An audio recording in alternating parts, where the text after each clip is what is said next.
اعوذ باللہ من الشیطان اللعین الرجیم بسم اللہ الرحمن الرحیم الحمد للہ رب العالمین والصلاة والسلام علی اشرف الانبیاء والمرسلین وعلى آلہ الطیبین الطاہرین واللعنۃ الدائمۃ علی اعدائہم اجمعین، اما بعد۔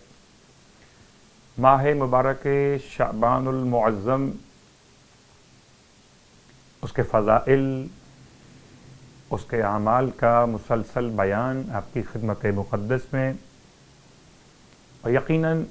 اللہ کے حبیب صلی اللہ علیہ وآلہ وسلم نے اس مہینے کو اپنی ذات مقدس سے منسوب کر کے اس کی اہمیت کو سمجھا دیا ہے۔ بس جس کی نگاہوں میں اہمیت ختمی مرتبت، اتنا ہی اس ماہ مبارک شعبان کی اہمیت یقیناً شب 11 شعبان یعنی کہ شہزادے علی اکبر علیہ السلام کی آمد کی مناسبت سے سرکار ختمی مرتبہ صلی اللہ علیہ وآلہ وسلم کی صورت اور سیرت، یعنی کہ کردار اور گفتار، شکل و شمائل میں کربلا کے میدان میں سرکار سید الشہداء کے فرزند اور ان کی ولادت باسعادت کے حوالے سے 11 شعبان کی مناسبت، ہم یوں کہہ سکتے ہیں کہ ینگ جنریشن کے لیے یا جوانوں کے لیے یوم جوانان، یوم شہزادے علی اکبر علیہ السلام۔ شہزادے علی اکبر علیہ السلام کی شخصیت کو وسیلہ بنانے کے لیے 2 طریقے آپ کی خدمت میں بیان کر دیے جائیں۔ ایک آیت اللہ العظمی، آغائے سید محمد علی گرگانی مراجع الزام میں سے ایک عظیم شخصیت، آپ فرماتے ہیں وصیت کرتا ہوں، تاکید کرتا ہوں، کوئی بھی سورہ قرآن 3 دفعہ تلاوت کیا جائے شہزادے علی اکبر کی بارگاہ میں ہدیہ پیش کرنے کے لیے، اور اگر ممکن ہو تو 11 شعبان کو ایک مرتبہ تلاوت کیا جائے کسی بھی سورہ قرآن کو، تمام تر اہل اسلام، اہل ایمان کی سلامتی کی نیت کے ساتھ، اور ہدیہ پیش کیا جائے شہزادے کی روح مقدس کی بارگاہ میں، اور دوسری بار تلاوت کیا جائے اولاد کی طرف سے والدین کی سلامتی کے لیے، اور تیسری بار تلاوت کیا جائے والدین کی طرف سے اولاد کی سلامتی کے لیے، خاص طور سے وائرس اور وبا سے محفوظ رہنے کے لیے۔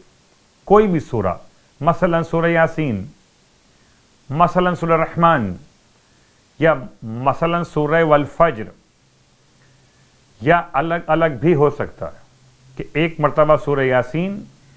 ایک مرتبہ رحمان، اور ایک مرتبہ سورہ والفجر۔ تو ایک دفعہ تمام اسلام کے ماننے والوں کے لیے، عالم اسلام، اہل ایمان کے لیے، ایک دفعہ اولاد پڑھے والدین کی سلامتی کے لیے،